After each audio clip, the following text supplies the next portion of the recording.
Découvrez les clés d'une paix et confiance inébranlables, malgré le chaos de la vie. Plongeons ensemble dans une philosophie vieille de 2000 ans, surprenamment actuelle et transformatrice.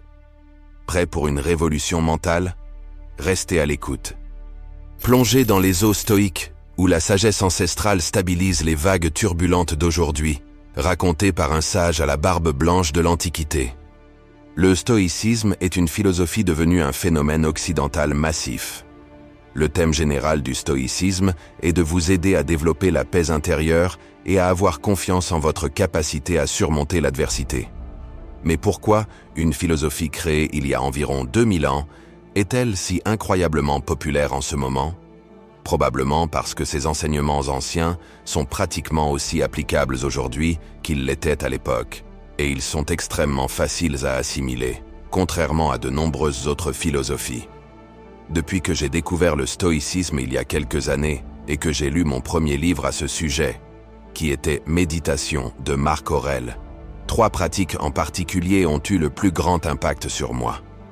Afin de me rappeler de leur importance et de vous aider, je souhaite passer en revue ces 3 pratiques et comment je les ai appliquées dans ma vie pour avoir un plus grand bien-être et ne pas me soucier autant de ce qui se passe dans le monde en ce moment. Réfléchissez avant de parler, parlez moins que nécessaire et pensez avant de parler. Si j'avais appliqué cela au cours de mes 20 premières années de vie, cela m'aurait épargné tellement de déceptions, d'opportunités manquées et de moments de lutte. C'est Plutarque qui a dit « Je commence à parler seulement quand je suis certain que ce que je vais dire ne vaut pas mieux rester non dit. » La plupart des êtres humains sont très impulsifs dans leurs pensées et leurs réactions. Nous ne nous donnons pas le temps de répondre à un stimulus, surtout lorsque ce stimulus menace notre ego. Dans mes relations précédentes, mes partenaires me soumettaient fréquemment à des tests de merde. C'est-à-dire qu'ils testaient inconsciemment mon caractère pour voir comment je pouvais gérer quelque chose qu'ils faisaient ou disaient clairement pour m'énerver. L'une de ces fois, c'était quand ma copine de l'époque était allée chez mon ami pour se faire tresser les cheveux avant de venir me voir. Quand elle m'a raconté cela, j'ai laissé mes émotions prendre le dessus.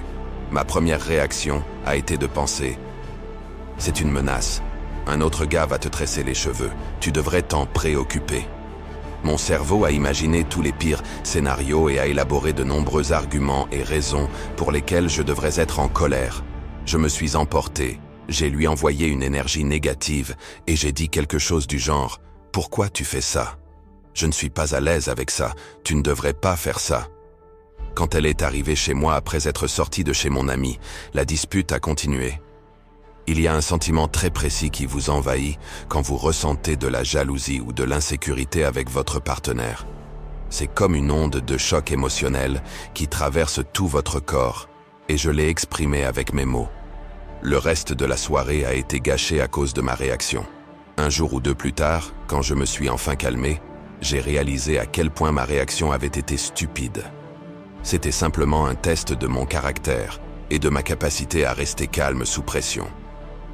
Quand j'ai réalisé cela, j'ai été envahi par les regrets et la tristesse.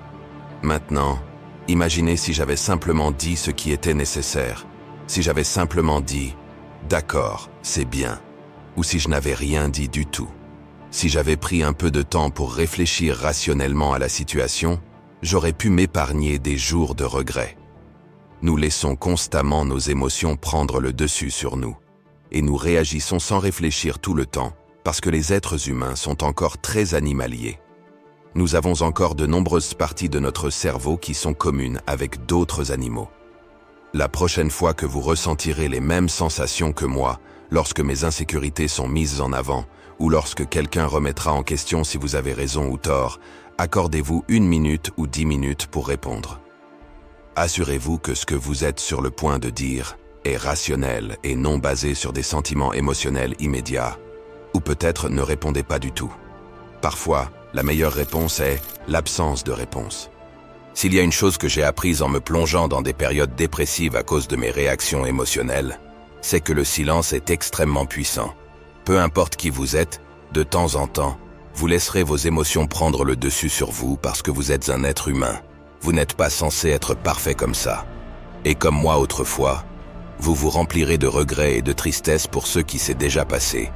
Et c'est là que la deuxième pratique stoïque intervient. Si ces mots résonnent en toi, écris dans les commentaires. J'ai arrêté, réfléchi, puis répondu avec sagesse. Acceptez tout, ce qui arrive comme une chose positive pour vous et l'univers. Cela a été l'une des pratiques les plus impactantes pour moi en termes de surmonter toute adversité ou souffrance. Marc Aurèle a dit un jour « Accepte tout ce qui t'arrive, tissé dans le motif de ton destin, car quoi pourrait mieux correspondre à tes besoins ?» Ces mots m'ont profondément ébranlé quand je les ai lus pour la première fois. Peu importe si vous croyez au destin ou non, ne le considérez même pas comme le destin. Pensez-y simplement comme une philosophie pour vous aider à gérer les défis de la vie. Nous traversons tous fréquemment des scénarios inattendus et décourageants où nous nous demandons « Pourquoi moi ? Pourquoi cela devait-il m'arriver ?» Les stoïciens ont une manière de voir l'univers comme une intelligence supérieure globale qui œuvre pour le bien commun de tous. Ils disent que l'univers est régi par la loi de la raison. Et dans cette essence sacrée, cette loi de la raison est totalement impersonnelle. L'univers n'est pas spécifiquement dirigé contre vous. Il suit simplement la raison et la rationalité. Récemment, j'ai été malade pendant la semaine passée et je veux aborder les choses que je me disais et la philosophie que j'essayais de suivre pour m'aider à traverser cette période. Bien sûr, j'ai beaucoup lutté parce que lorsque vous êtes malade, vous vivez non seulement quelque chose que vous ne voulez pas vivre, mais votre cerveau est également beaucoup plus fatigué lorsque vous avez de la fièvre. Mais j'ai gardé à l'esprit cette pratique stoïque que cela devait m'arriver, que cela devait me montrer quelque chose et nourrir ma croissance en tant que personne. La vie ne doit pas être facile. J'ai besoin de ces revers pour regarder les choses de manière plus objective. Restez humble et tomber malade vous aide vraiment à apprécier d'autant plus d'être en bonne santé, ce que nous tenons tous bien trop souvent pour acquis. Il y avait de nombreuses choses positives à tirer de ma maladie. Et en plus de cela, je me dis que c'est très important, que si cela ne devait pas contribuer à l'amélioration non seulement de moi-même, mais aussi de la société, du monde ou de l'univers, cela ne se serait pas produit. Et j'applique cette même logique à tout ce qui m'est arrivé par le passé, car lorsque je regarde en arrière, toutes ces choses que je considère comme mauvaises pour moi sur le moment, comme tout ce que j'ai fait de mal, ou tout ce qui s'est mal passé, faisaient toute partie d'un plan plus vaste pour me mener sur un chemin qui enrichit le voyage de ma vie. C'est une acceptation totale de tout, ce qui vous arrive, et de tout ce que vous faites comme étant la chose juste à la fois pour vous-même et pour l'univers en fin de compte. Et j'applique même cela à une échelle micro. Juste hier, j'ai décidé de me relâcher un peu plus que d'habitude vers la fin de la journée et de jouer à Call of Duty pendant quelques heures avec mes amis. Après avoir quitté le jeu et réalisé à quel point il était tard et combien de temps j'avais perdu, j'y aurais pu très facilement me blâmer et me détester pour cela. Mais au lieu de cela, je me suis dit que si je devais travailler dur toute la journée aujourd'hui, cela se serait produit. Mais ce n'était pas le cas, et c'est bien. Demain sera probablement une grande journée épanouissante pour vous. Avance rapide jusqu'à aujourd'hui, et cela a été le cas. Écoutez, je m'en fiche que vous pensiez que rien n'arrive pour une raison. Peut-être que je vis dans une illusion et qu'il est vrai que rien n'arrive pour une raison et qu'il n'y a pas d'intelligence universelle de ce genre. Mais d'un point de vue rationnel, pourquoi choisirais-je une mentalité qui rend la souffrance et les erreurs que je fais plus difficiles à gérer? Cela n'a pas de sens pour moi de le faire et c'est pourquoi je choisis de vivre ma vie de cette manière. Je vois tout ce qui arrive, la dépression, les chagrins d'amour, les amis perdus, les opportunités manquées, et tout ce que je fais de mal, comme parfaitement adapté à la progression de ma vie. Le dernier principe est lié aux deux principes précédents, et il incarne vraiment le stoïcisme. Concentrez-vous sur ce que vous pouvez contrôler, et laissez le reste de côté. Je crois que c'est absolument nécessaire si vous souhaitez avoir un moyen efficace de surmonter ce que la vie vous réserve ou de vaincre vos phases dépressives. Avant d'être exposé au stoïcisme, je laissais souvent des choses qui étaient hors de mon contrôle me contrôler. Par exemple, la façon dont les autres se sentent à mon égard ou me perçoivent. Peu importe ce que vous faites, et combien vous essayez de plaire aux gens ou de prendre des mesures préventives pour vous faire aimer, il y aura des personnes dans ce monde qui ne vous aimeront pas. En fait, il y aura probablement beaucoup de gens qui vous détesteront sans raison valable. Depuis que je me suis exposé sur Internet, j'ai beaucoup plus de gens qui me détestent dans ce monde, et cela est complètement hors de mon contrôle. La première étape consiste à identifier cela, et la prochaine étape consiste à réaliser que vous avez le pouvoir sur votre esprit pour contrôler la façon dont vous réagissez à cette réalité. Croyez-le ou non, vous pouvez choisir d'être indifférent à l'extérieur.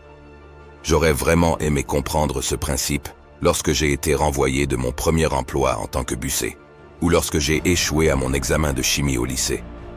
Chaque fois qu'une situation inconfortable ou triste se présente, il est dans votre intérêt de vous poser ces questions. La première est de se demander, cette situation est-elle sous mon contrôle? Si la réponse est oui, alors assumez la responsabilité et faites quelque chose à ce sujet.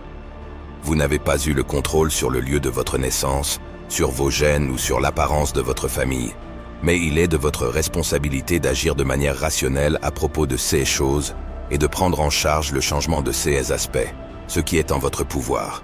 Vous avez le pouvoir sur votre esprit, pas sur les événements extérieurs. Comprenez cela, et vous trouverez la force. Et si la réponse à cette question est non, alors ne laissez pas vos émotions négatives l'envahir. La vérité est que la vie est imprévisible. Elle vous réserve toujours des défis et des malheurs. Une certitude est que des incertitudes comme celle-ci se produiront toujours. Je l'ai déjà dit, et vous n'avez pas le contrôle sur cela. Le passé est complètement hors de votre contrôle. Et une grande partie de ce qui va vous arriver dans le futur est totalement hors de votre contrôle. Mais vous avez le pouvoir dans votre esprit de réagir de manière rationnelle à ce qui s'est déjà produit et à ce qui va se passer ensuite. Alors, prenez vos responsabilités, vivez vertueusement et reprenez votre pouvoir. Le stoïcisme exige un apprentissage et des rappels continus pour intégrer efficacement ces pratiques dans votre vie quotidienne. Bien sûr, ce n'est pas seulement grâce au stoïcisme que j'ai surmonté ma dépression, mais grâce à une série de choses et d'outils, tous basés sur le stoïcisme pour guider mon esprit. Je vais inclure dans la description ci-dessous quelques-unes de mes meilleures recommandations de livres sur le stoïcisme, adaptés aux novices comme aux praticiens expérimentés. N'hésitez pas à y jeter un coup d'œil. Merci de nous avoir accompagnés dans cette profonde réflexion sur le stoïcisme. Si cette sagesse a résonné en vous, laissez un like et partagez la vidéo pour aider à diffuser ces précieuses leçons de vie. Dans les commentaires, partagez vos insights et comment vous appliquez le stoïcisme au quotidien. Pour plus de contenu éclairant, explorez et abonnez-vous à notre chaîne. Jusqu'à notre prochaine conversation, continuez avec sagesse et force dans le voyage de la vie.